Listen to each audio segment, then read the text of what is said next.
Olá, pessoal, sejam bem-vindos a mais uma chamada aqui do Incol Eu sou a Jussi Avato, tô com a minha parceira amiga Aline. E aí, Aline, tudo bem? Tudo bem, Ju? Tudo bem, galera? Bora para mais uma chamada? Ju, tô animada. A pauta de hoje a gente está trazendo uma convidada que a gente conheceu em um evento. Ela é Tech Recruiter e cuida da carreira de vocês. Mas eu já tô dando spoiler, né? Já. Dá os recados primeiro. Vamos lá, gente. Hoje a gente vai falar de carreira de novo e a gente gosta de falar de carreira em vários aspectos nesse canal. Então, antes de mais nada, já ativa o sininho nesse vídeo, tá bom? Para você receber os próximos. Não deixa de curtir, compartilhar e segue a gente nas redes sociais que vai aparecer aqui embaixo, tá bom? Então, não deixa de seguir a gente. Bora lá, Aline, vamos falar um pouco mais do tema? Bora. Bora. O tema de hoje é carreira internacional. Planeje, cresça e se promova. E aí, Aline, o que falar desse tema desafiador, hein? Desafiador, eu diria que é o sonho de muita gente, mas precisa de planejamento, precisa de autoconhecimento. E não vamos ficar falando daquilo que a gente tem uma especialista para falar, né? Vamos chamar ela? Vamos. Seja Seja bem-vinda, bem-vinda, Mai Maiara Consalvo. Consalvo. Obrigada. Tô Tudo muito bem, grata Mai? pelo convite. Tudo bem, e vocês? Primeiramente, a gente te agradece por aceitar vir para o nosso pequeno palco, falar de um tema que você é especialista.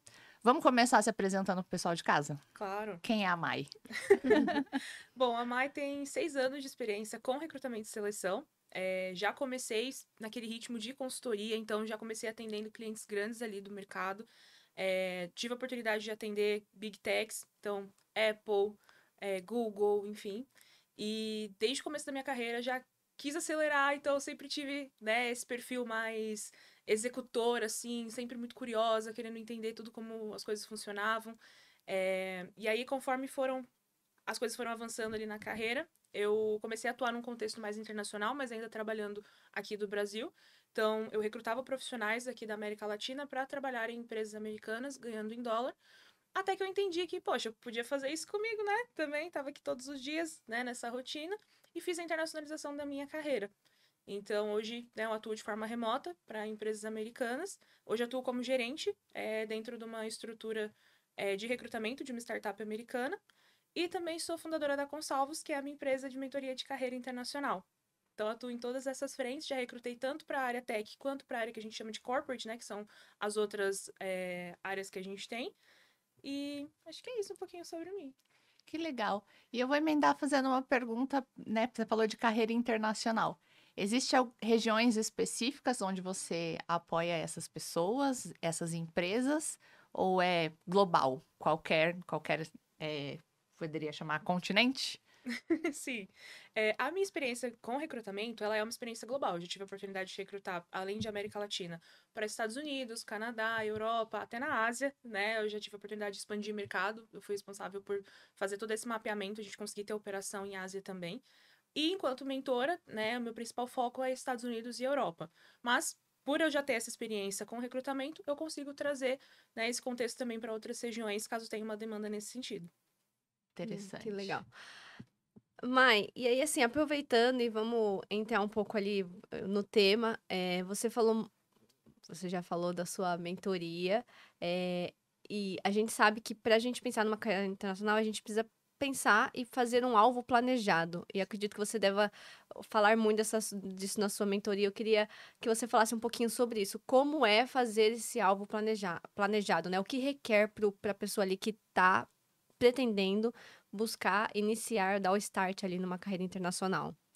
Eu acho que um ponto importante de trazer é que, assim, tudo precisa de preparo. Assim como quando você começa a sua carreira, você tem que começar a mapear o mercado, como que é, o que que é exigido, preparar um currículo. O movimento vai ser muito parecido. E é sempre importante a gente dizer que nada acontece da noite pro dia. Porque quando a gente fala em carreira internacional, vem uma expectativa muito grande. Eu quero começar o quanto antes, eu quero ganhar em dólar, eu quero, né, começar já nesse processo. E você vai, mas existe um tempo para que as coisas aconteçam. E eu acho que é muito importante esse primeiro passo, porque ele determina todos os outros. Porque eu acho que o importante não é só conseguir uma oportunidade internacional, mas uma oportunidade que vá te trazer uma satisfação, seja ela financeira, seja ela profissional, né, em termos de desafio, de contexto. Então, ok, eu quero entrar num novo mercado. Conheça esse mercado. que tem lá? O que tem nessa região que é diferente da nossa cultura daqui? O que eles pedem que você já tem, e é isso que você vai destacar no seu material ali no teu portfólio, e o que você ainda não tem? E aí ir atrás, seja curso, seja uma soft skill que você pode procurar como desenvolver, o idioma, né? Então, entender um pouco o que é preciso desse mercado para que você faça esse exercício de olhar para si, né? O que eu já tenho ou o que eu não tenho, e começar a se preparar. E aí você vai construindo, né, a sua rede ali de networking, de contatos, olhando as plataformas onde tem essas vagas, né? Você começa a fazer esse movimento de se preparar, para aí sim, né, você começar a executar. Então, se aplicar, acionar recrutadores, tudo isso já tendo o seu material. Quando eu falo material, né, currículo, LinkedIn, carta de apresentação, que algumas empresas ainda pedem, tudo isso já prontos para que você comece, de fato, participar dos processos e sentindo como que é, e, de fato, ter a sua oportunidade. Mas, antes disso, é muito importante que você olhe lá atrás tudo que é preciso para realmente entrar nesse mercado, porque existe uma diferença cultural grande, e se você não faz esse preparo, seu sofrimento para se adaptar depois vai ser muito maior. E aproveitando um pouco disso que você estava falando, né? Como que funciona se a pessoa se aplica? Porque assim, tem hoje gente, eu vejo que hoje a gente tem um lado no mercado de trabalho muito imediatista, né? Então, vai muito rápido e se a pessoa não de fato olhar para esses critérios, como você falou, com atenção, isso pode prejudicá-lo até conseguir chegar nos clientes e ter as ofertas que ele precisaria? Ou você acha que isso, assim, é mais algo que ele só vai se frustrar mesmo, mas, assim, não vai ser uma barreira para ele, por exemplo, se aplicar num novo, enfim.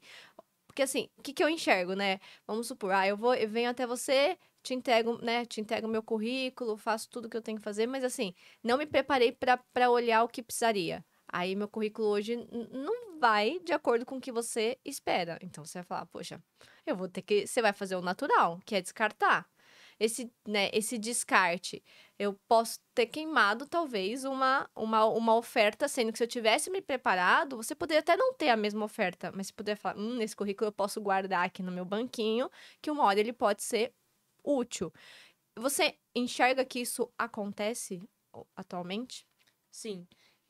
Carreira, de uma forma geral, tem que ser intencional. Isso eu falo para todos os meus mentorados. Assim, cada passo que você dá, tudo que você faz, a forma como você se posiciona, a forma como você vai agir diante de uma situação, ela está sendo avaliada o tempo todo. E quando a gente fala de mercado internacional, você tem que entender que tudo que você faz pode ser um ganho ou algo que não vai rolar, mas vai te trazer um aprendizado. Então, como você comentou, se eu não vou preparado, por exemplo, para uma entrevista e eu não passo nessa entrevista porque eu não me preparei, eu queimei um cartucho. Porque por mais que pode ser que para aquela vaga eu não tinha fit, mas se eu tivesse preparada, se eu tivesse, sabe, conseguido me destacar de alguma forma, eu ia ter aquela ponte com aquela pessoa. Então, quem sabe numa outra oportunidade eu ia ser considerada, eu ia ser chamada. Agora, se eu não me preparei em nada, eu não tenho conhecimento nenhum daquele mercado, eu não consegui trazer o que eu consigo agregar de valor, eu me perdi com aquela pessoa. É uma empresa que provavelmente eu vou ter muita dificuldade para conseguir uma ponte novamente no futuro. Porque em todo lugar é uma rede, recrutadores se conversam, empresas se conversam, as coisas acontecem. Então, sim, essa questão do planejamento, do preparo, ela é importante e ela pode sim impactar em você, de fato, conseguir a vaga e não só na adaptação do pós. Enquanto vocês falavam, me veio duas perguntas completamente aleatórias. Eu vou dar uma fugidinha da nossa trilha aqui. Mas em algum momento da sua fala, você falou assim, né? A pessoa, você vai se preparar para a cultura, você vai olhar para aquela região, o que é necessário nesse planejamento para uma determinada vaga. E você mencionou talvez estudar o inglês. Eu acho que pra gente brasileira, eu tô falando de mim também, tá? O inglês é um fator, vou pegar o idioma inglês em específico, mas idiomas no geral. Ele é um fator muito importante para a área técnica, né? Mas a gente tem uma cobrança de sempre dizer, tá, meu nível não é um nível fluente, eu não vou me adaptar a essa vaga, porque eu não tenho domínio total sobre o idioma. Nunca é a sua primeira língua, né? Então você sempre tem essa sensação. Que dica você daria para quem tem essa cobrança e acaba abandonando esse sonho, abandonando uma oportunidade por achar que o seu idioma está sempre atrasado em relação a uma vaga? como mentor, o que você diz para essas pessoas? Você tocou num tema muito sensível pra mim, assim. Que Para mim também. Que é algo que eu falo muito. E eu sei que muitas pessoas ficam um pouco bitoladas ali naquela questão de, o meu inglês é B1. Meu inglês o que eu tenho que fazer pra chegar no B? Minha visão aqui, enquanto profissional, enquanto recrutadora e enquanto pessoa que tem contato com o idioma. Esqueça essa sopa de letrinhas, pelo amor de Deus. Essa sopa não leva ninguém pra lugar nenhum. Essa coisa de classificar nesse sentido, pouco importa lá fora.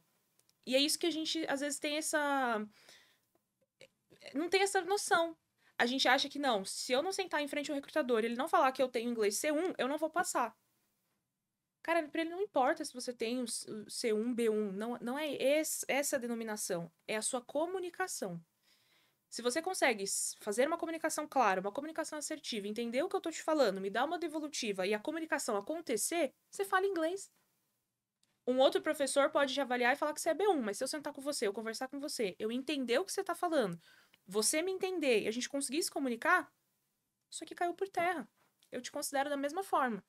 E a gente tem eu não sei por que é tão enraizado, mas assim, essa questão de ter um inglês extremamente fluente, algo perfeito.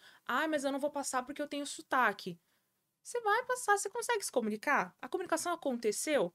Tá tudo bem. Quando você tá lá no dia a dia, você vai ver que você fala com indianos, você fala com chineses, você fala com pessoas de outras nacionalidades o tempo todo. É um mercado global, não tem só americanos nativos lá. Eles também têm sotaques. Isso não é mal visto. E até eu passei por uma situação recentemente que me colocou muito a refletir sobre isso. Durante o meu trabalho, eu tive uma interação com uma pessoa da Argentina que decidiu vir morar no Brasil. E ela aprendeu a falar português. E ela começou a falar português comigo e, naturalmente, ela tinha um sotaque, porque o idioma nativo dela não era aquele. E eu ouvindo ela falar, conversando com ela, eu pensei, nossa, que bonitinha a forma como ela fala, né? Ficou com um sotaquezinho, né? Puxando ali o do espanhol pro português. E aí isso me fez pensar, poxa, por que eu tô achando o sotaque dela bonito? E quando a gente quer falar inglês e a gente usa sotaque, a gente julga tanto. Por que quando é uma pessoa, um gringo, né? Uma pessoa de fora falando, por que a gente acha bonito e quando é a gente coloca esse peso? Sabe? Então, o foco é comunicação. Participe de grupos de conversação. Tenta puxar professores nativos também para bater um papo. É isso que vai definir se você vai conseguir avançar ou não. E não aquela questão tradicional da sopa de letrinhas. Eu mesma me excluo totalmente disso, até porque o meu inglês eu aprendi de uma forma um pouco autônoma, assim, né? Eu sou autodidata, então eu acabei tendo contato com a escola de idiomas só na hora de tirar um certificado, que na época, né, minha mãe achou que era fundamental, que sem o certificado o mercado de trabalho não ia me aceitar. Confesso que eu nunca usei ele, tá lá na parede bonitinho, ninguém nunca perguntou. E hoje na prática você vê outra realidade. Outra realidade. Então, esse é o insight que eu trago de vivência e de mercado para quem tem essa dúvida, sabe? Foque na prática. O que te leva para frente sempre vai ser a prática. A teoria e o diploma são importantes, às vezes, numa apresentação. Mas o que é importante é o que você sabe fazer, o que você consegue colocar em execução. E a prática dá essa vivência, né? Eu sei Exato. porque eu vivenciei isso, eu fiz um intercâmbio em Malta. Gostaria que tivesse sido mais tempo, mas foi só um mês. E eu não sofri, né? Mas eu tive esse impacto de todo mundo que falava comigo, tipo, sabia que eu era brasileira. Aí eu ficava, poxa, mas por que as pessoas sabem que eu sou brasileira? E eu me incomodava com isso. E era por causa do sotaque, porque tinha um sotaque ali que as pessoas identificavam da onde eu era, né? Devido ao sotaque. E aí, depois que eu entendi isso, eu falei, cara, mas tá tudo bem, né? Não tem problema as pessoas saberem de onde eu sou. E vai fazer parte de mim isso. Não tem como eu desmembrar, né? Eu não tenho como deixar de ser a Juliana. Eu não tenho como deixar de falar português e pra poder falar o inglês perfeitamente. E aí, quando eu consegui entender um pouco esse processo, foi quando eu consegui também aliviar um pouco a minha cabeça. Porque quando eu voltei a trabalhar para um projeto. Eu trabalho aqui para no Brasil, mas trabalhava para um cliente internacional. E eu tinha que falar todo dia. E aí é o que você falou. Esse falar todo dia são pequenas coisas assim que você faz, né? Sem se você falar na sua casa sozinho. É extremamente importante. Eu acho que ainda o brasileiro peca muito nisso. Por quê? Porque tem medo do sotaque. Ou medo do julgamento. Também, porque o brasileiro julga mais que o americano, do que as pessoas de fora. Porque o O americano... exemplo dela foi ótimo, né? Tipo, a gente acha bonitinho, acha, né? Acha graça naquilo, mas a gente, no nosso julgamento, a gente leva para um lado negativo da coisa, né? Bobagem. Dica valiosíssima. Vou levar, inclusive, para mim. E aí eu vou puxar o segundo ponto. Você também falou, agora eu já perdi quem falou, mas alguém falou sobre a importância do networking, né, nesse processo. Foi a Mai, né? Às vezes você não deu match com aquela determinada vaga, mas a importância de você ter se preparado para aquele processo, para você ficar ali, né, você tem uma ponte, você tem um contato, você criou uma rede. Dentro desse processo de carreira internacional, como é que você enxerga a importância, quão fundamental é o networking? 100%. Networking, ele te alavanca. Ele é como se fosse aquelas catapultas antigas que a gente via em filme. Te dá aquela impulsionada, assim. 50% das oportunidades que eu tive já no mercado internacional vieram com networking, que eu acabei construindo. Então, esse movimento de você começar a olhar quem são as pessoas que recrutam lá fora, né? Por exemplo, no LinkedIn. Quem posta conteúdo sobre isso? Quais são as empresas que contratam profissionais aqui da América Latina para esses projetos? Deixa eu me conectar com esse recrutador, deixa eu preparar uma mensagem estratégica ali e mandar. Vi uma vaga que tem o meu perfil. Deixa eu mandar uma mensagem, deixa eu me apresentar. Tudo isso é construção de networking. E eu acho muito importante dizer também, porque as pessoas têm uma visão um pouco equivocada do networking. Você não faz networking só quando você precisa de alguma coisa. O networking é a construção de um relacionamento. E um relacionamento, você não aciona a pessoa só porque você precisa. É uma troca. Então, é algo que tem que ser construído não só pensando naquela forma assim, não, eu quero a vaga, então eu vou fazer esses contatos só por conta disso.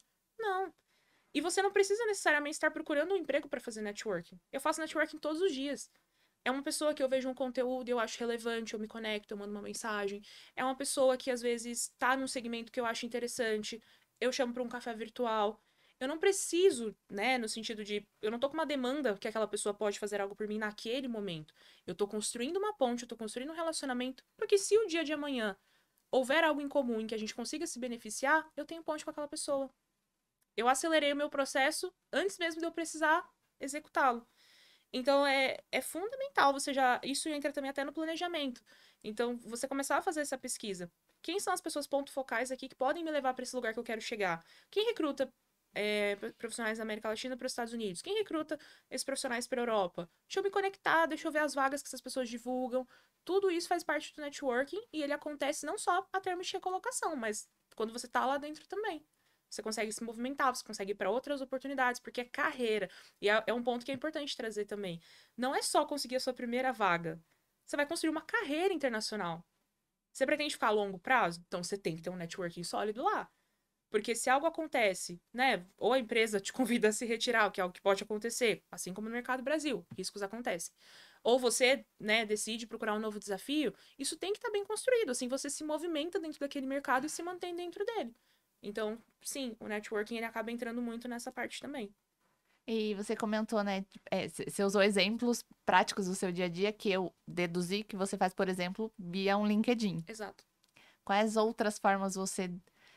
Existem outras formas da gente fazer isso além das redes sociais corporativas? Quando a gente pensa em internacional? Sim, você falou além das corporativas. Hoje, por exemplo, eu vejo um movimento muito grande nas outras redes, como o TikTok, como o Instagram, pessoas que postam rotina. E aí não é necessariamente falando de vagas, mas, por exemplo, vídeos. Ah, minha rotina como recrutador internacional. Se essa pessoa posta um conteúdo no TikTok, por exemplo, e eu vejo, pô, eu conheci aquela pessoa por meio de outra rede, eu posso me conectar com ela, eu posso construir um networking. E aí, não só, né, além das redes sociais, de uma forma geral, né, TikTok, Instagram, que hoje tá uma crescente das pessoas postarem mais conteúdo sobre isso, que é ótimo, porque você consegue achar de uma forma mais fácil essas pessoas, ainda existem eventos presenciais em que se fala disso, né? A gente se conheceu em um evento. Então, você ficar de olho, assim, eu vi recentemente, inclusive, uma empresa que fez um evento aqui no Brasil. E eles queriam contratar pessoas para poder levar para o Canadá. Eles iam fazer todo o processo de sponsor e tudo mais. E eles vieram fazer um evento aqui em São Paulo para poder conhecer esses profissionais, apresentar a empresa. Então, esses eventos ainda existem.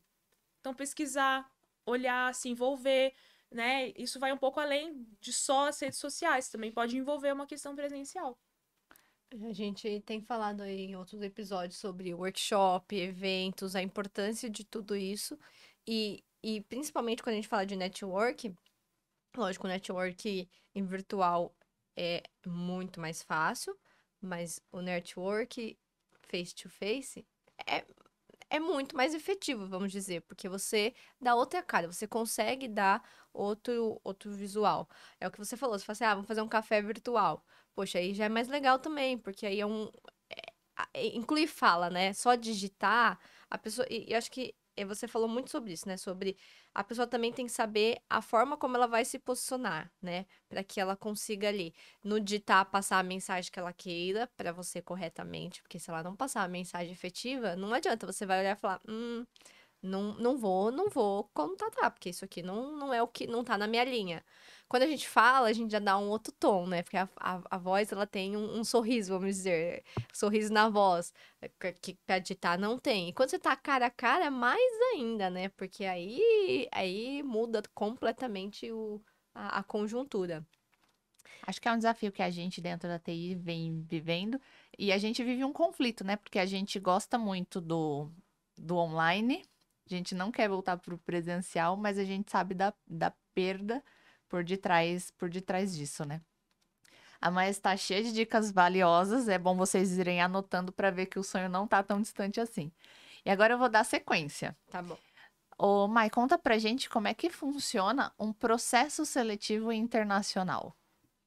Legal. Então, de uma forma comparativa até, que o que a maioria está acostumado.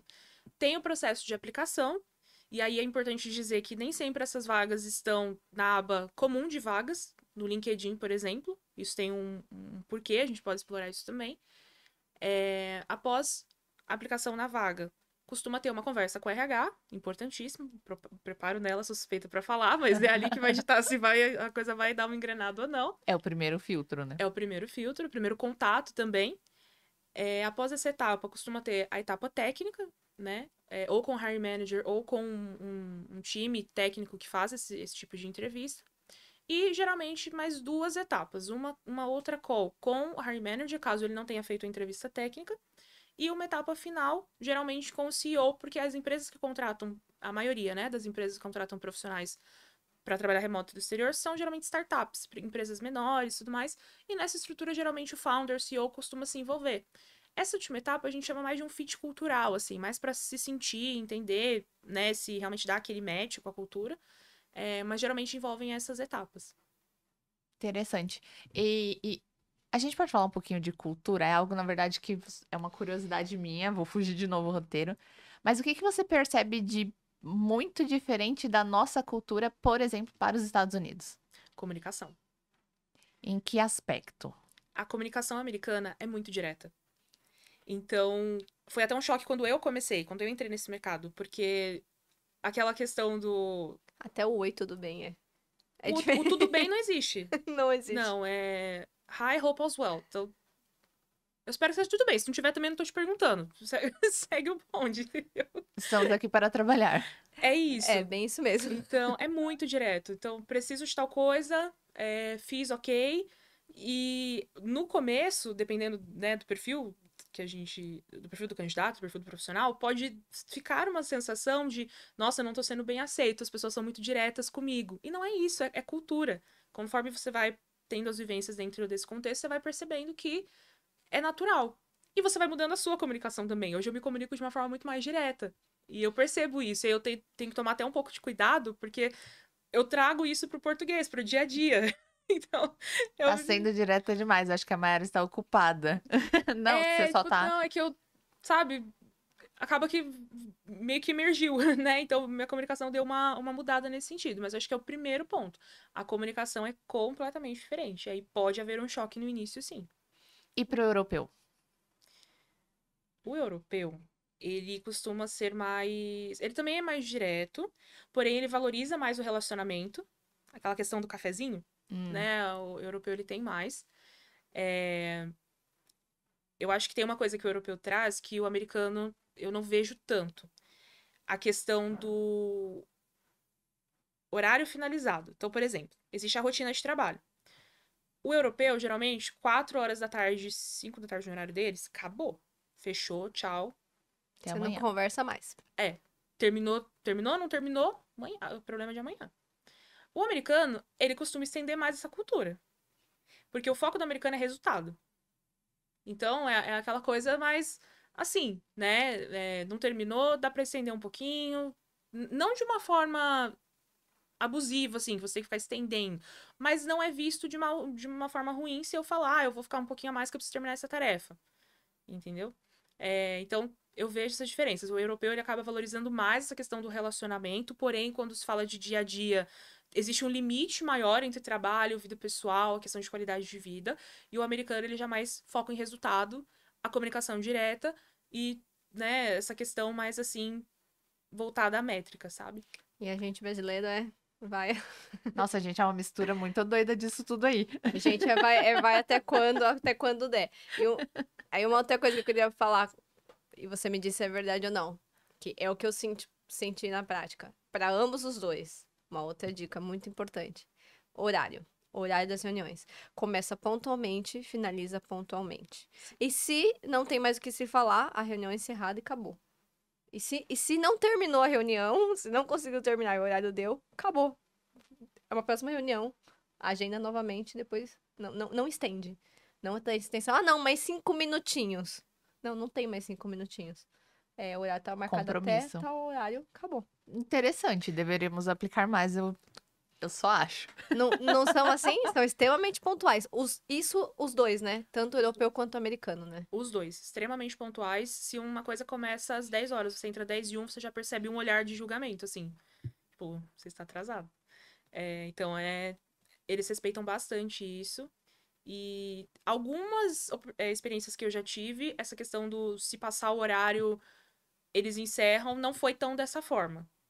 Mas eu entendo que pode ter envolvido algumas coisas internas também, aí não é em relação à cultura americana. Na cultura americana, sim, deu horário, acabou, não conseguiu terminar, ou se marca outro, então a gente entendeu que essa call não fazia sentido, porque o intuito de toda call, né, e essa questão da comunicação direta, o intuito da call é, vamos resolver um problema. Se acabou o tempo, o problema não foi resolvido, essa call foi inútil. Ela não precisava ter acontecido. E aí fica essa Eles lição levam a aprendida. ferro e fogo e essa reunião poderia ter sido um e-mail? Sim. Nossa, que lindo! Que lindo viver este mundo. levam. E é o que a Mai falou. O americano, por exemplo, se ele não tiver uma outra agenda, pode ser até que, e se for efetivo, ele até estenda um pouco a reunião, né? Mas agora, se ele tem outra agenda, ele para pontualmente, vai pra próxima e sinto muito se não resolveu, né? Sim. Já o europeu já não gosta disso, de jeito nenhum. Se você marcou um horário, é esse horário e acabou. A Mai pontuou, né, duas grandes diferenças culturais. Fica muito claro, né, o foco em resultado, né, da América e o foco em qualidade de vida da Europa, né? Então é um ponto bastante importante, voltando lá nas primeiras falas aqui do nosso encontro. O planejamento, né? Você precisa entender, você precisa ter clareza do que você está buscando para entender para onde é que você vai submeter o seu currículo, né? O que você tá de fato? Você só quer sair do Brasil ou o que você tá buscando de fato? Muito interessante. Ô, Mai, e se a gente tivesse que listar os principais, assim, desafios para a gente se candidatar para uma vaga internacional? E aí já vou emendar a próxima curiosidade. Existe uma vaga que não fica naquelas vagas normais do LinkedIn. O que é isso? O que isso significa? Eu sabia que isso ia voltar. Ficou Eu aqui, ó, disse, tava só arquivadinho. ficou ali matutando. Desafios, né, em relação à primeira pergunta.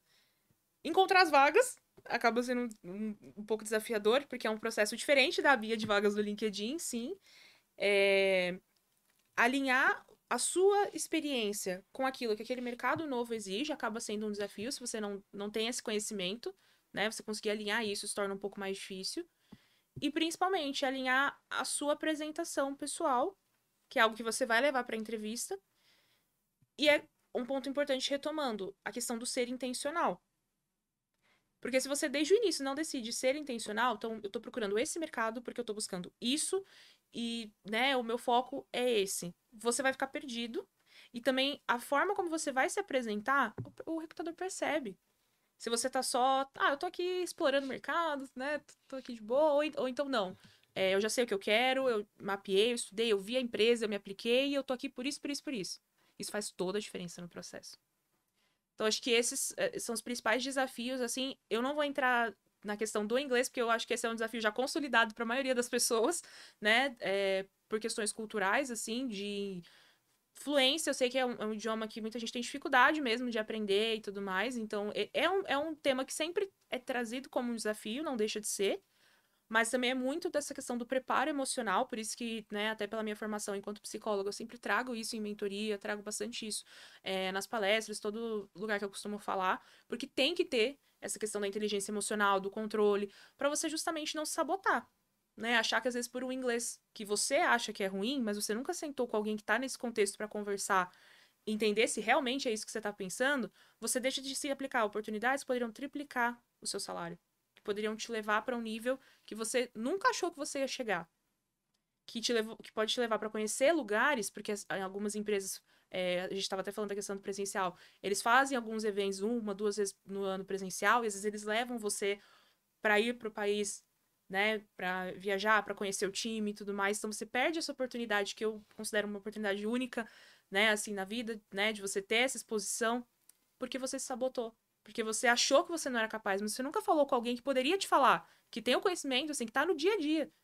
Então, esse é um desafio também que eu quero trazer como importante, porque eu nunca vi alguém falar essa questão do controle emocional, da inteligência emocional. É algo que eu colocaria até em relação aos outros, ele no top 2 ali. Caramba. É autoconhecimento, né?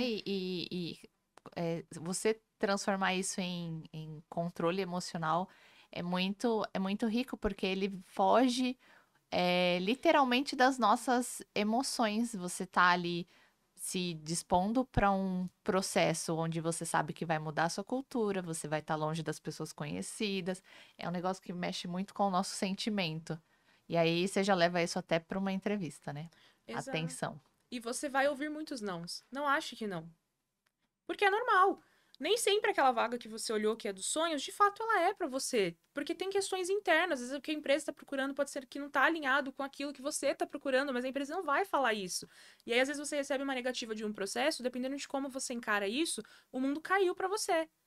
Né? E às vezes você desiste de se aplicar no próximo, às vezes você, sabe, desanima. Então, se você não tiver essa maturidade emocional, se você não tiver com isso bem preparado em você, você vai se frustrar muito ao longo do caminho. Porque é um processo, como eu falei no começo, não é da noite pro dia. Então, esse é um desafio também que a gente precisa encarar, né? O buscar um emprego, independente se você já está empregado ou não e está procurando um próximo desafio, também é um emprego. Exige tempo, desgasta. Você tem que ir atrás, você tem que procurar, você vai fazer etapas de entrevista, e é um processo que exige tempo, né? Toda uma gestão. É cansativo. Então, você precisa estar preparado para encarar isso da forma mais leve, mais saudável possível. Eu sei que isso também gera ansiedade, né? Porque você coloca toda aquela expectativa em cima. Nossa, essa vaga é a única chance que eu tenho de ganhar em dólar, de, né, expandir minha carreira e tudo mais. Quem disse? E não é, né? Não é, o mundo é enorme, tem várias empresas, várias oportunidades, não deu certo nessa, existe outra. Se você fez seu dever de casa, se você fez seu trabalho bem feito, se não foi nessa, pode não ter sido agora. Quem sabe na próxima vaga que eles abrirem. Então, sabe, todos esses pontos acabam vindo como desafios ali a serem enfrentados. Muito bom. Mas e calma, que ela fugiu da resposta Eu. do LinkedIn. Você tá deixando pro final? Não, não, vou para ela agora. Como é que eu encontro esta área? O que que acontece? Publicar vagas na abinha de vagas do LinkedIn tem um custo para as empresas. Uhum. E como eu falei, a maioria das empresas que contratam são startups. Então, assim, o investimento inicial que vai colocar ali pro time de recrutamento não vai ser um investimento tão alto assim a ponto de poder, né, às vezes, investir nisso. Então, o que que a maioria dos recrutadores fazem? Publicam a vaga como em forma de post. Então, a maioria das vagas não vai estar na aba de vagas do LinkedIn, vai estar nas publicações. Então, o que que você precisa fazer? Você precisa ir lá na abinha de pesquisa do LinkedIn. Existe uma coisa que a gente chama de busca booleana, né? A pesquisa booleana. O que eu sugiro, geralmente, são 3 variáveis que você vai colocar. O nome do seu cargo, e aí, eu acho que isso é algo que a gente também pode trazer mais à frente, mas primeiro entender se o nome do seu cargo que a gente usa aqui é o mesmo que a gente usa lá, no mercado internacional. Né? É importante ter visibilidade disso também. Mas você vai pôr o nome do seu cargo, você vai colocar um aditivo, né? AND, em maiúsculo, espaço, né? O seu nome, o nome do seu cargo, espaço, o and, espaço, Latam, espaço, and, espaço de novo, remote. Cara, ela deu os feijões mágicos pra gente agora e traçou o caminho, hein, galera? Anotaram? Vou pôr até legenda aqui, ó, pra vocês, hein? Mas não esqueçam, precisa saber o nome do cargo certo lá fora, porque se não souber o nome do cargo certo, vai colocar lá e não vai encontrar. Se não souberem, chamem a Mai, porque ela vai fazer uma consultoria com vocês. Isso Não, mesmo. contratem a Contratem a Mai, exatamente, é o trabalho dela. contratem que ela Bom ponto esse, Ju, que ela importante. faz uma consultoria completa, tá? A mentoria inclui LinkedIn, inclui mudança no LinkedIn, inclui a carta de apresentação, currículo, viu? Então, a mentoria completa, mas contratem. Sim, e tem a consultoria também, que é uma call pontual, né? Uhum. Para quem às vezes está começando a olhar para o mercado, quer entender. E aí, nessa call de uma hora, a gente pode olhar o perfil juntos, entender se faz sentido. A pessoa pode sair já com um plano de ação ali, de próximos passos, do que ela precisa fazer para começar nesse mercado. A gente faz simulação de entrevistas também, então acaba que é uma hora que pode agregar muito também nesse processo. Que legal, que legal. Eu precisava dessa resposta, vocês estão me agradecendo por isso, eu sei. A Ju ia me dar uma pergunta que eu cortei. Mas tudo bem, não tem problema não. Vamos lá. Agora a gente continua. Falando um pouquinho, né? Vocês já aprenderam a pesquisar a vaga. A gente tá falando bastante de planejamento. Eu queria que você falasse só um pouquinho do que você vê de grande diferença, né? Fora ali a questão de idiomas e afins. O que tem de grande diferença do local, do nosso mercado local para o mercado global, né? Qual que é o start ali que as pessoas deveriam considerar de grande diferença? Que assim, não adianta você fazer no local, não adianta você fazer no global, que você não vai ser efetivo nesse aspecto. Acho que o ponto mais chocante, assim, que o pessoal no começo, principalmente quando eu começo com a mentoria, eu percebo, é separação entre pessoal e profissional. Quando eu entrevistava Brasil, por exemplo, como que as pessoas costumavam começar aquela mera pergunta do RH que, gente, sim, ela vai acontecer em qualquer entrevista que vocês fizerem, seja aqui, seja lá, aquela me fale sobre você, me conte sobre a sua experiência, tananã. Aqui no Brasil, a maioria do pessoal começa, eu sou fulano, tenho tantos anos, moro em tal lugar, tananã, tananã, tananã. Pro americano, pro europeu, isso pouco importa, tá? Não comece a entrevista assim. Porque não importa pra eles onde você mora. Assim, onde você mora, você precisa estar na América Latina por uma questão de contratação. Mas, assim, a cidade que você mora, se você mora com seu papagaio, com seu pai, com seu cachorro, quantos anos você tem, essa questão do etarismo, não são questões relevantes. Durante o processo seletivo, não vão ser perguntadas coisas de cunho pessoal. Se você é mãe, se você pretende ser mãe, com quem você deixaria o seu filho para poder focar na atividade? Isso não são perguntas que acontecem. Não, isso é cultural. Então, até é uma orientação que eu sempre trago para as entrevistas, seja direto no seu profissional. Não costumo perguntar nada de cunho pessoal, além de questões que sejam de fato relevantes para a vaga. Às vezes a questão, né, disponibilidade para início, salário, obviamente são questões que vão vir. Se for uma vaga com questão de relocation, né, a parte de relocação. Se você tem visto, se precisa de sponsor, que aí, né, são questões que são relevantes, eles precisam dessa informação. Caso contrário, isso não vem. Então, essa separação é uma grande diferença que tem. E no dia a dia também, né? Dificilmente vão ficar perguntando sobre como tá o seu... Assim, como tá o seu dia é uma questão meio educada, isso também pode existir. Mas, assim, o que você faz no seu tempo livre, coisas assim, não são coisas que costumam vir no dia a dia. E muita gente não sabe. E aí, quando eu, por exemplo, começo com um mentorado, a gente vai fazer uma simulação de entrevista, a primeira pergunta que eu faço é essa, né, do me conte sobre você, ele começa, eu tenho tantos anos, faço tal coisa, tananã. E aí, eu preciso trazer esse feedback para contextualizar a pessoa de que, não, nesse mercado isso não é relevante, né, não é importante. O que para mim é ótimo, porque, né, querendo ou não, eu acabei chegando numa posição estratégica com uma pouca idade, digamos assim, né, com uma idade um pouco diferente do que a maioria costuma ir. Se essa questão do etarismo fosse importante, eu já teria passado por alguns bloqueios aí ao longo da carreira, né? Então, é bom que é um ponto que também não é questionado. Nossa, que legal. E você. Eu polêmica de novo. Hoje eu tô causando, né? Desculpa aí. Mas tô muito curiosa. Você trouxe 2 pontos bastante sensíveis e que levam até para um lado de preconceito da vaga, né? E dentro da tecnologia é um mercado ainda majoritariamente masculino. Você tocou na questão do ponto, você é mãe, quem fica com seu filho? Cara, isso é muito importante e como é que isso é visto do lado de fora depois, né, passamos do ponto onde conheci o profissional Maiara. Passou, tá adequado, deu match com a minha vaga. Como é que isso acontece depois? Isso existe, esse preconceito depois, ou ele morreu aí para o mercado internacional? Isso é algo, talvez, do brasileiro? No mercado internacional, pelo menos da minha vivência e da vivência das pessoas com quem eu tenho contato, essa questão do preconceito, ela não acontece. Se acontecer, são casos isolados, né? Mas, porque não tem como eu dizer nunca acontece. Mas da experiência que eu tenho, não. Inclusive, a questão, eu acho muito legal, a questão da maternidade, como ela é vista. Porque eu já fiz várias reuniões, assim, com profissionais que são mães. E pô, você tá trabalhando de casa, seu filho tá lá, ele vai falar, ele vai fazer sons, ele vai querer atenção. E aí eu vejo, né, a mãe pega o bebê no colo e participa da reunião normal, a gente dá oi e brinca. Já vi crianças falando diversos idiomas, é super engraçado de ver, assim, né, porque a pessoa fala inglês, mas ela não é americana, ela é de outro país. E aí eu vejo falando o idioma, é bem legal de ver, assim, como essa cultura, esse dia a dia abraça essa possibilidade.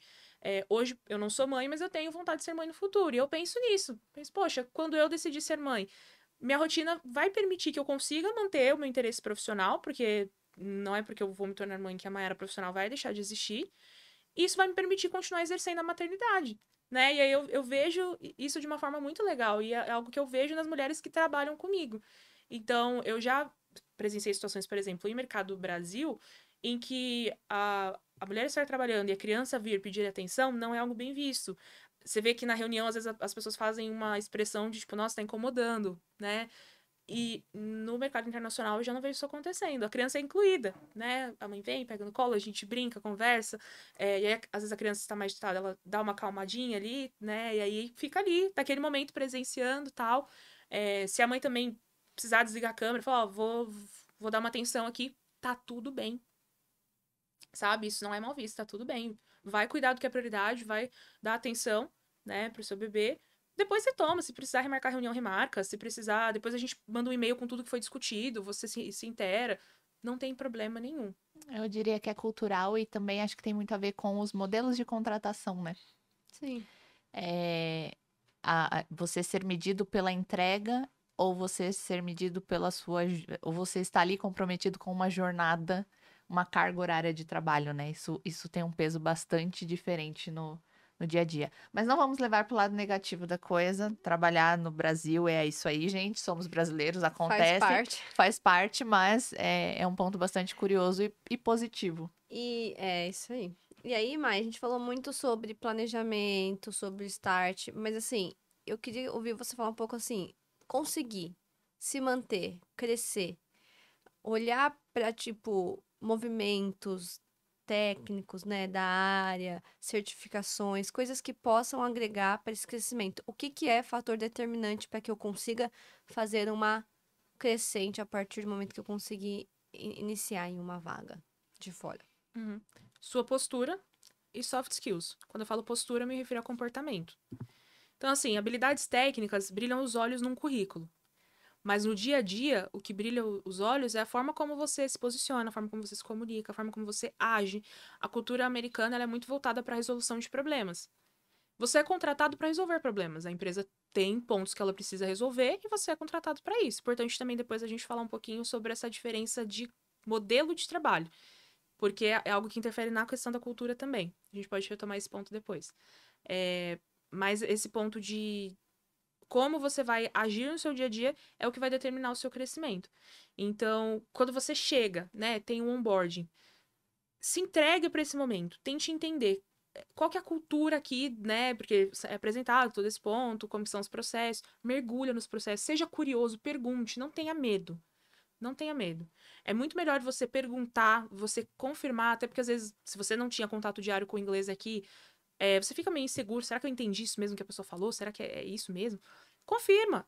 E acredite, tá? No dia a dia isso acontece muito, principalmente quando você está num contexto global, que tem pessoas do mundo todo. Várias vezes eu vejo, seja mensagem escrita ou em call, às vezes eu quero confirmar, mas se eu entendi o ponto, eu retomo. Falo, fulano, então eu entendi que é isso, isso e isso. Tá correto? É isso mesmo. Ok, minha comunicação foi efetiva. Pelo menos eu preciso sair entendendo o que aconteceu de comunicação aqui. Então pergunte, não tem problema nenhum, não tenha receio em fazer isso. Seja curioso, se conecte com os seus pares, entenda o dia a dia, se posicione, sabe? Se você viu um processo, ou viu algo que te gerou dúvida, ou que você acha que poderia ser exercido de melhor forma, traga a solução. Lembra que é uma startup, o founder não sabe tudo. Ele te trouxe para isso, para você trazer ideia, para você trazer visão de mercado. É a curiosidade e a proatividade que vão fazer você crescer. E outro ponto, a forma como você vai construir relacionamentos dentro dessa empresa. A questão do jogo corporativo, que o pessoal fala muito, né? Tem muito conteúdo nas redes sociais sobre isso.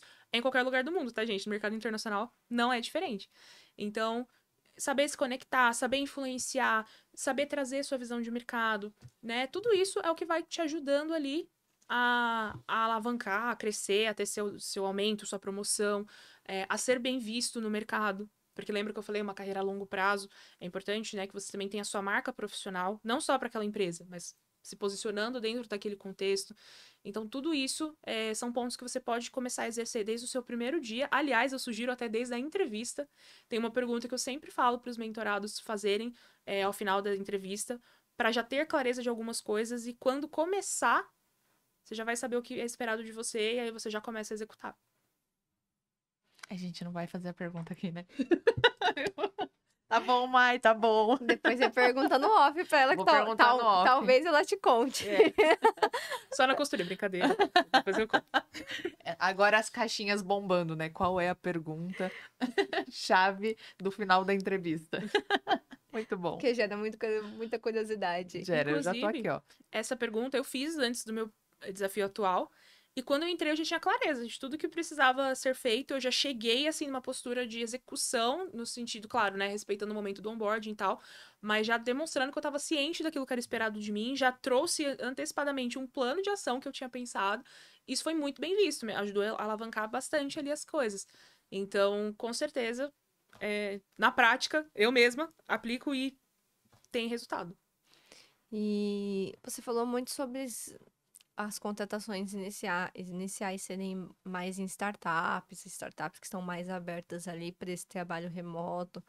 Como que funciona e como que o pessoal de fora enxerga essa questão do se promover, né? Porque eu acho que isso para o Brasil, eu acho que é ainda um pouco diferente. Pelo menos eu enxergo ali que não acontece da mesma maneira. Não vejo, vamos dizer, o mesmo molde para chegar nessa promoção. Queria que você falasse um pouquinho sobre isso, sobre essa promoção, sobre conseguir realmente mudar um step. Sim. É algo que acontece, tá? Mesmo o modelo de contrato sendo diferente, você não é um funcionário daquela empresa, mas você consegue ter aumentos, você consegue ter progressão, você consegue mudar o seu título de cargo normalmente. E aí você consegue ter alinhamentos com a sua gerência, com a sua liderança, né, também de próximos passos para você, o que é esperado, o que você tem que executar. Tudo isso é um pouco similar, assim, ao processo que a gente tem aqui no Brasil. E o que muda muito é que existe uma flexibilidade maior. O contexto que eu vejo no Brasil, por exemplo, a maioria das empresas, né, fazem uma revisão anual ali para que ocorra a promoção e existe um budget limitado. Às vezes é 10%, 20% ou até 30% ali de aumento que pode acontecer. Nesse contexto de startups, isso é um pouco mais flexível. Então, pode acontecer, às vezes, a qualquer momento, a depender da empresa, mas na maioria não tem um prazo muito definido. Assim, não é cravado em pedra. É tudo muito bem conversado. Existe uma flexibilidade de budget, de orçamento, né? Então, assim, você consegue ter muito mais margem para negociação. É algo mais fluido. E um outro ponto também. Como a maioria são startups, tudo está iniciando, você consegue ter muito mais visibilidade. Se você vê um problema que está acontecendo ali, você fala, eu vou abraçar esse problema, eu vou resolver isso aqui. Você se torna dono daquele processo. Você traz visibilidade para você. E aí, são ações como essa que vão te ajudando a se promover. Inclusive, para eles é até uma questão assim, você viu isso, você trouxe isso como uma possível solução? Tá, então agora isso é um problema seu, resolve. A gente chama de ownership, né? Cria ownership do problema que você levantou, né? Se você viu isso como algo importante da gente resolver, então agora isso é seu, resolva. E são situações como essa que você vai abraçando vai resolvendo. Lembra que eu falei sobre a questão de resolução de problemas, que eles valorizam muito? Sim. Vai resolvendo, e é isso que vai te ajudar a ser promovido, a crescer, enfim. Então é super possível e pode te ajudar a ter uma remuneração muito maior do que com promoções no mercado nacional, por exemplo. E eu acho que as pessoas precisam entender isso, que a gente senta pra trabalhar pra resolver problema. Sim. Sim. É o fit cultural que ela menciona, né? É difícil, né, entender, mas tem que entender que a gente tá sentado e sentado ali pago pra resolver problema. Isso não é um problema. Não, isso Isso não é a sua solução. é a solução. É isso que muda a sua vida. Senão, se não tivesse essa necessidade de resolver um problema, a gente não conseguiria trabalhar, né? Porque eu vejo que hoje muitas pessoas, quando se vê diante de um problema, e às vezes até um dia muito cansativo, um dia muito crítico, de muito estresse, a pessoa fica até frustrada. Então, é o que você falou, de também ter um lado ali, um mental muito preparado para tudo, não só e o inglês eu acho que leva a gente também muito mais fácil para isso, né? E automaticamente eu acho que é muito similar o sentimento. As pessoas têm que entender, não adianta se sentir frustrado, tem que olhar para o problema e falar assim, o que que eu posso fazer para resolver isso o mais rápido possível, com a melhor performance possível e com o melhor resultado que eu poderia gerar. Ah, precisa ser a melhor solução? Não, nem sempre. Nem sempre você vai ter a melhor solução naquele exato momento. Mas ela tem que responder todos esses critérios. Ela tem que resolver o problema o mais rápido possível e com resultado. Porque se não tiver resultado também. Isso é uma coisa que o americano, é que você falou lá na frente, que o americano dá muito valor quando ele vê o resultado desse problema resolvido. Mas as pessoas têm essa dificuldade, eu acho. Tem. Vou deturpar a sua fala. Hum. Eu brinco às vezes com o time que eu falo assim, toda proatividade será castigada. Tipo, enxerguei um problema.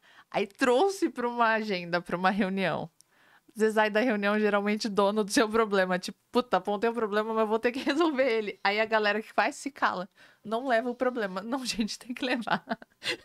Falo, toda proatividade será castigada. Já que você enxergou, fica com ele.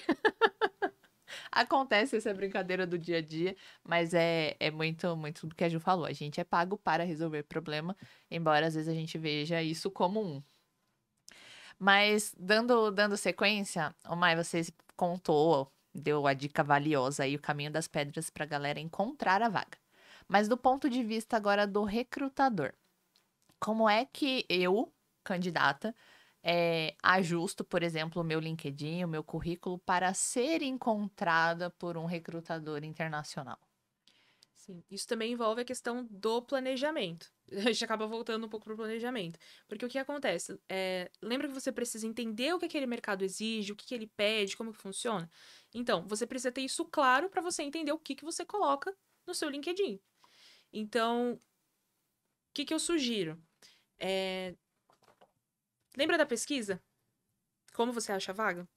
Faça essa pesquisa. Se você não tem clareza se o título do seu cargo é o mesmo título lá fora, que é uma possibilidade que eu havia comentado, usa a inteligência artificial a seu favor. Pergunta pro ChatGPT, por exemplo, né? Coloca um prompt lá, explica bem, né, qual que é o seu intuito. E lembrando da diferença, né? Existe uma diferença entre trabalho remoto para o exterior e trabalho no exterior, né, de forma física, porque são contextos um pouco diferentes.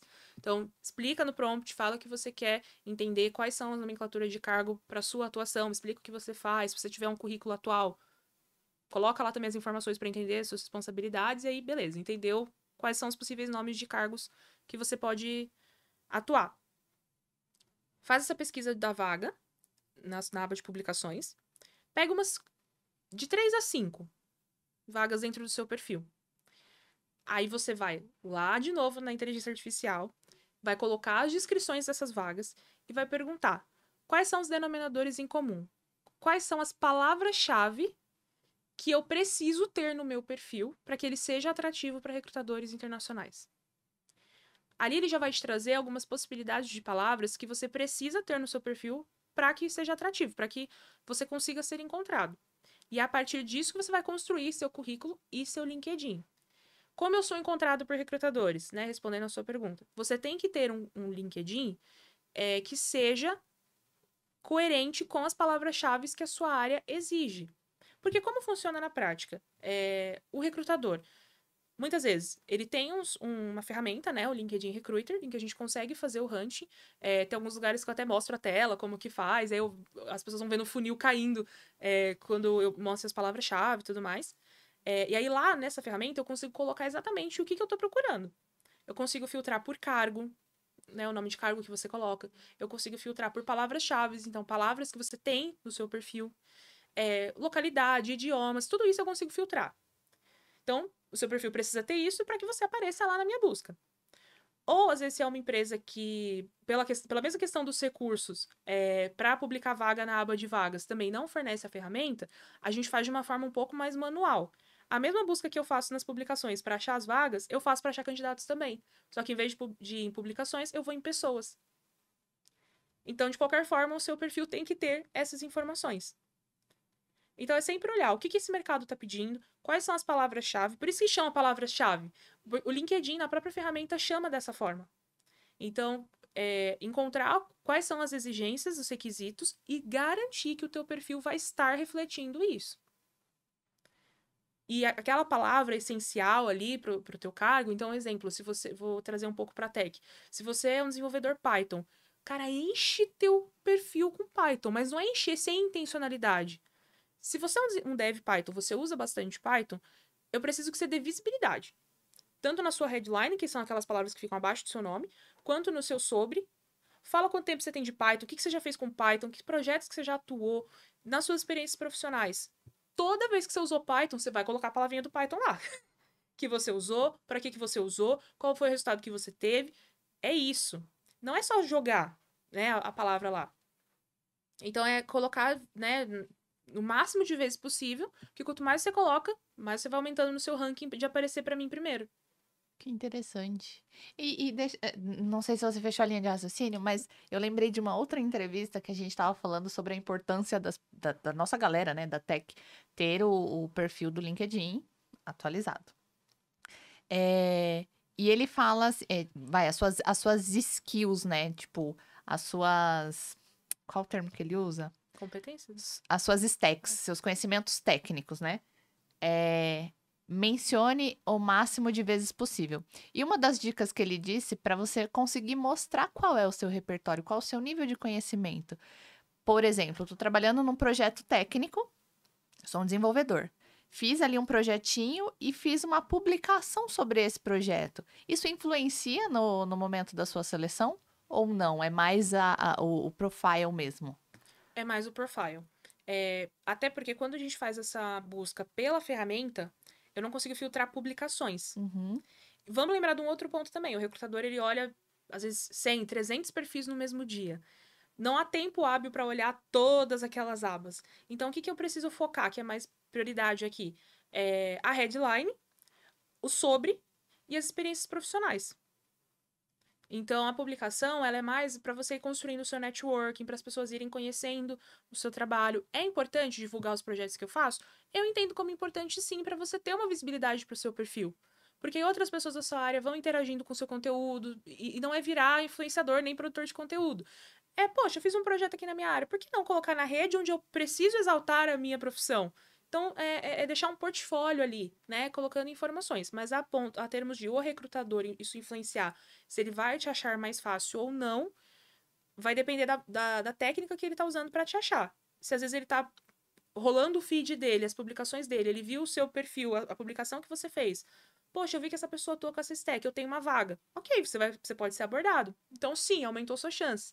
Mas dia a dia, a prática mais pura assim, do recrutamento, com ferramenta e tudo mais, acaba não influenciando tanto. É o perfil mesmo. Mas ela pode te ajudar, talvez, numa segunda etapa. Você já vai falar com um gestor e aí ele vai navegar.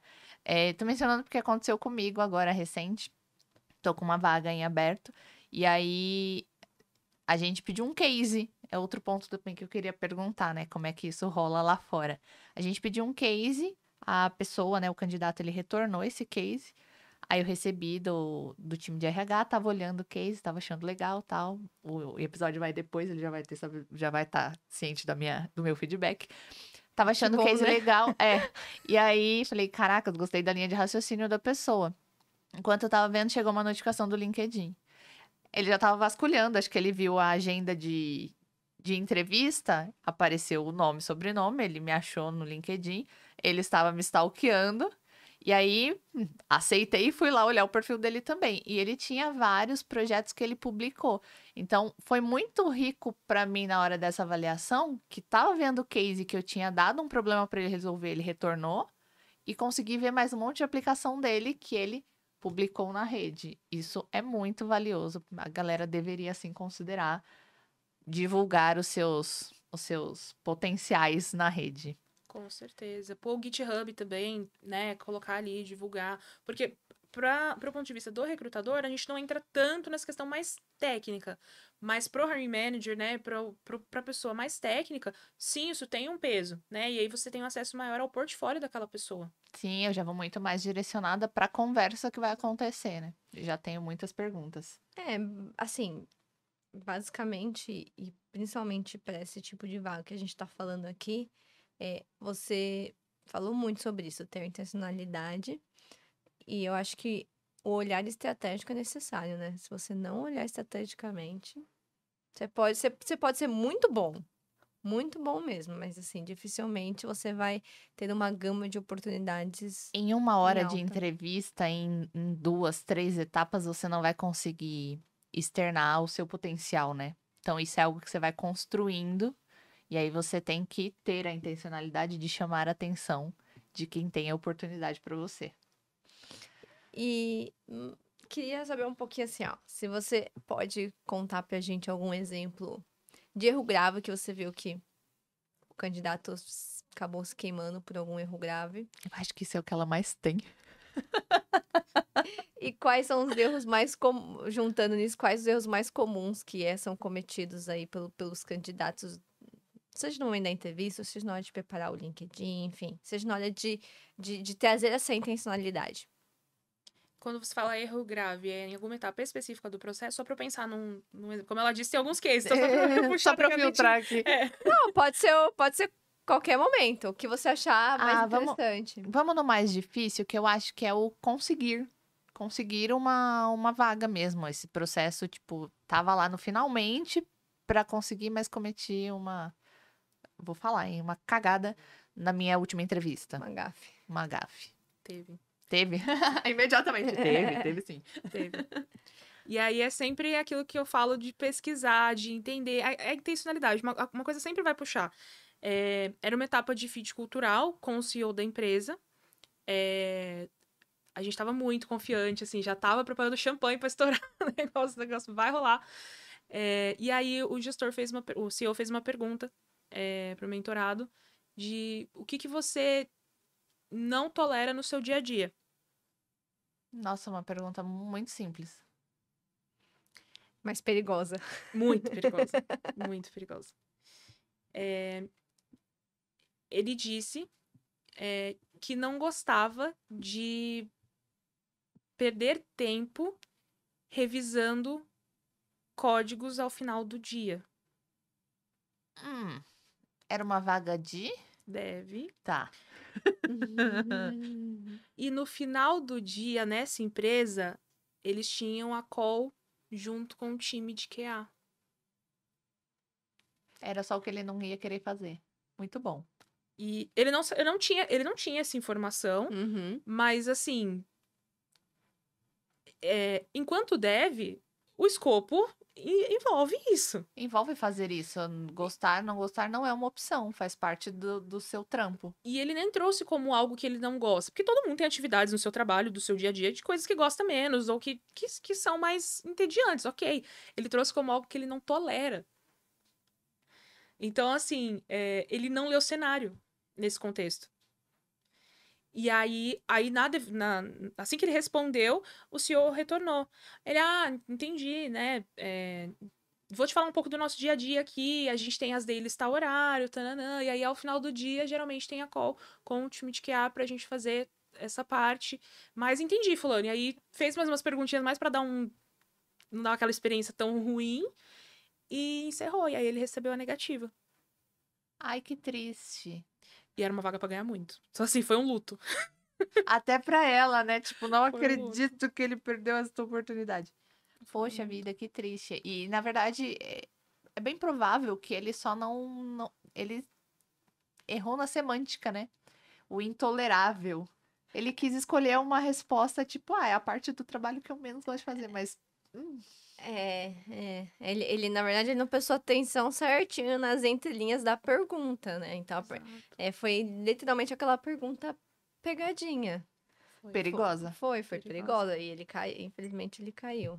E tem casos também que envolve a questão da cultura da empresa mesmo. Então, exemplo, se você viu na descrição que é uma startup, é uma empresa ágil, né? E as coisas precisam acontecer independente do contexto.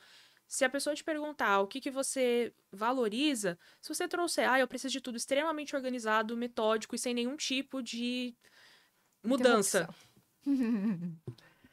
Poxa, amiga, aí fica um pouquinho difícil a gente conseguir avançar, né? Porque, assim, startup, cara, dia a dia é dinâmico. Não necessariamente é uma bagunça, mas exige mudança, sim. Às vezes a gente tem um planejamento, tudo muda. Sim, você precisa ter essa adaptabilidade de recalcular a rota e tudo mais.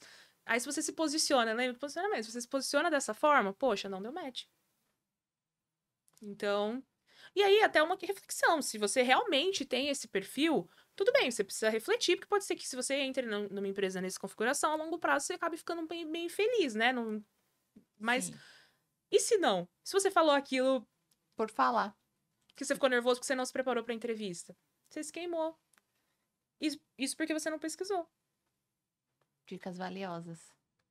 Gente, olha, o que não faltou hoje foi dica prática pra vocês, hein? Olha, teve como pesquisar no LinkedIn, teve erros mais cometidos. Olha, o que não faltou hoje foi dica, viu? Teve como os recrutadores encontram as pessoas pra essa vaga. Olha, hoje Teve até a explicação de como usar a IA pra te ajudar nisso. Hoje a Mai entregou aí muita coisa pra vocês. Ela só não vai entregar a pergunta. Eu vou descobrir, não adianta me assediar porque não vou entregar. Não adianta ir no LinkedIn da Aline perguntando qual que é a pergunta mágica. Não vou falar. Estamos chegando ao final? Estamos chegando ao final. Mai, a gente vai para uma perguntinha final para você. Depois a gente tem aquele nosso momentinho especial. Segue? Posso seguir? Pode Vamos fazer lá. a pergunta final. Então, para fechar, Mai, qual é o maior conselho para sucesso de quem quer iniciar uma jornada na carreira internacional? Te obriguei a listar o top 1. Top 1. Top 1. Confie em quem você é. Uau. O que você fez até aqui, o que você estudou, o que você se preparou, já foi feito. Claro, você tem uma vida toda para continuar estudando e se preparando. Mas a gente precisa focar no agora. Se você quer uma vaga, né, pelos próximos meses, a curto e médio prazo, foque no que você já construiu até aqui. Não seja você a pessoa que vai ditar se você é bom ou não para tal coisa. Porque nós temos vieses internos. Todo mundo tem uma visão de si e nem sempre ela tá alinhada, seja com a realidade, seja com, né, o que os outros têm de visão. Então, se é o seu sonho, se é o que você quer fazer, se você se preparou, se você, né, chegou até aqui, se você tem uma carreira, se você tem um inglês, por que não você? Por que você não pode ganhar, né, seus 5 dígitos por mês, né? Por que não você? Então, confie em quem você é. O que você construiu até aqui tem valor.